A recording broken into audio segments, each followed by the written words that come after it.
Good afternoon and welcome to the Midday News. Here's what we have in the bulletin. Flash flood watch in effect for several parishes. Retired policeman dies in crash. And later in sports, Sunshine Girls look to seal four-match series against England Roses this evening at the National Arena. Thank you for joining us. I'm Kerry-Ann Simpson. Here are the details. A flash flood watch is in effect for low-lying and flood-prone areas of St. Mary, Portland, St. Thomas, Kingston, St. Andrew, St. Catherine and Clarendon. This will be effective until 5 p.m. tomorrow. The Meteorological Service says a broad trough across the central and western Caribbean is producing a large area of organized showers and thunderstorms across the region, including Jamaica. Light to moderate showers and thunderstorms have been affecting eastern parishes since early this morning and is forecast to spread to south central parishes by this afternoon. Projections are for periods of showers and thunderstorms, which may be heavy at times, to affect most parishes, especially eastern and south central parishes, this morning through to Wednesday evening. A retired police sergeant died in a tragic two-vehicle collision in Mandeville Monday evening. Robert Lambert, a resident of Clover District in Mandeville, succumbed to injuries sustained in the crash. According to eyewitnesses, the incident happened around 7 o'clock at the intersection of the Cartwright Road and Villa Road. Mr. Lambert was driving a Toyota Tita motor car when he collided with a truck. Details surrounding the cause of the crash are still unclear, and an investigation is currently underway. The police are urging anyone with information about the incident to come forward. The St. Mary police have released the identities of the individuals who tragically lost their lives in a fatal crash on Sunday. The collision took place approximately 2:38 a.m. along the Haywood Hall Main Road, involving a Toyota Corolla and a grey Honda Stream. There are one Johnny Walker, he's 54 years old, Davian Anderson, 22 years old, and Paul Mullins is 20 years old. This matter is currently being investigated by the St. Mary Traffic Department. I will continue to provide update to our citizens so they are fully aware of what is happening in this matter. Meanwhile, the St. Mary Police have launched a new initiative for the Christmas period. The aim is to increase citizen security and to ensure the business community is safe for business.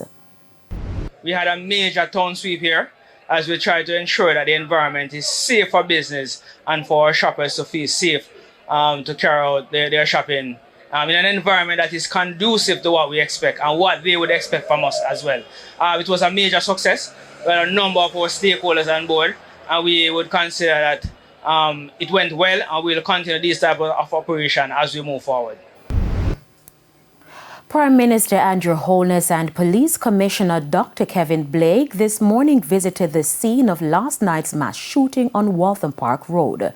5 people were killed. The Prime Minister said he is very disturbed by the incident. We have to deal with this, and we will deal with this. We will not relent in degrading, eradicating, and eliminating gangs and gang members. And I want to be absolutely clear on this. I've given a policy directive that these multiple victim violent incidents must be dealt with specially. The Andrew Holness government continues to be blasted for its handling of the country's energy sector.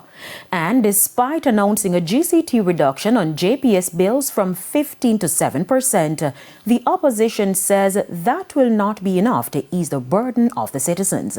Details in this report. A dismal performance in the last 9 years. That's how PNP President Mark Golding has again described the leadership of the current JLP administration. He told reporters at a press briefing that all the announcements made by Prime Minister Andrew Holness were mere election promises. What is needed is strong and capable leadership to drive down electricity costs in Jamaica through a transformation of the energy sector. The PNP has a plan to achieve this and a shadow minister with a track record of achieving it. We will bring modern legislation as we've done before and massive investment to the energy sector. And for that, our record speaks for itself. Now, Shadow spokesman on energy Philip Paulwell says the energy sector is being grossly mismanaged under the JLP government. To solve the energy crisis, you have to have laser-like focus on both energy generation and energy transmission and distribution. It won't be solved by some half-baked, cynical, hand-wringing scheme at the 11th hour on the eve of national elections. The PNP president also took a jab at the PM's Aspire program, which he announced last week. Aspire Jamaica is the government's new policy framework for inclusive growth. It outlined 6 critical pillars for transforming Jamaica into a modern, productive, and prosperous society. These are access to economic opportunity for all, safety and security, people, infrastructure development, reform of the bureaucracy, and economic diversification or new industries. Aspire, as his new program is called, is just another PR exercise. It does not inspire and can only expire. The JLP government will continue to fail the people. Furthermore, this is a government without credibility to back up promises. 8 of their members of parliament, including the Prime Minister himself, are under investigation for the corruption offense of illicit enrichment. O'Shane Masters, TVJ News. As debate continues to rage over which party should hold the mayorship in Maypen, PNP President Mark Golding says his party should take the helm of the municipal corporation. Our position is that with an equality in the number of councillors at the Maypen Parish Council, municipal corporation as they're called now, and the PNP having won the popular vote in the parish, in the February elections, but also even more so with this by-election now, the right and proper and principal thing is for the existing mayor to step down and to allow democracy to prevail and to have the PNP councillors choose a mayor. That is the position that we believe is correct. In terms of what we will do in terms of our legal strategy, I'm not going to disclose that today. And it's time for a break. Stay with us, more local stories when we return.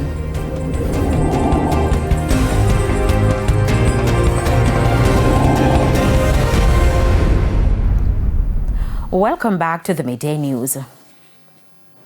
Residents of Stuart Field in St. Thomas are calling on the Jamaica Public Service JPS to act swiftly to debush the overgrown vegetation on the electricity poles in their communities. The issue has been going on for some time now. The electricity JPS, electricity light post is, and the lines that connect to each houses. Just last week, we had a very, very dark scared. The fire was on the tree and it runs on the lines. And I was inside the house, not in the yard. And I saw the light trickling, like when you light starlight, big fire gashing. And I was so scared. The issue has been going on for some time now. Ms. Bailey says numerous calls have been made to the utility company, but no response. Wondering if they're going to wait until something happens before they do something to it. It is really bad. Look, you can't even identify the post, if you look. I don't even want to go near touch anything there because I'm scared I might get shocked. You can't identify the posts and the bush gone way up now, hanging down, coming over. This is bad, man. And we are not responsible to clean. Remember, they say always when you have these problems, call JPS.